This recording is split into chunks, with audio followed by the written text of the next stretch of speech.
En fait, c'est Eto'o qui avait raison. C'est Eto'o qui avait raison. Marc Brice est un imposteur.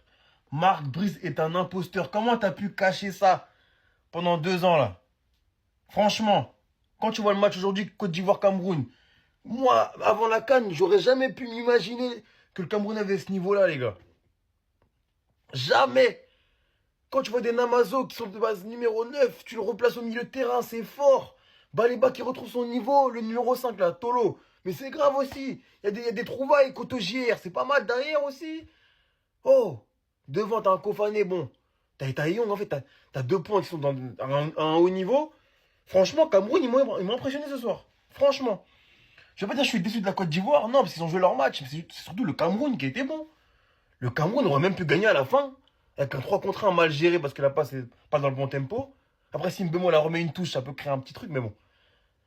Franchement, le Cameroun m'a étonné. Bon, Côte d'Ivoire, il y a des joueurs que, voilà, on ne cite plus. Fofana qui, franchement, au milieu de terrain, il était bon aujourd'hui. Amad Diallo, j'en parlerai de lui dans une vidéo spéciale parce que c'est grave. Un peu déçu de Diomandé, mais franchement, le Cameroun, moi, ils m'ont impressionné.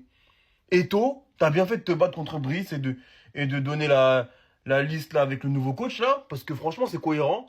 Il y a moins de stars, mais c'est cohérent. Franchement étonné. Bravo au Cameroun, parce que je m'attendais pas à ce niveau-là et c'est pas mal. C'est encourageant pour la suite.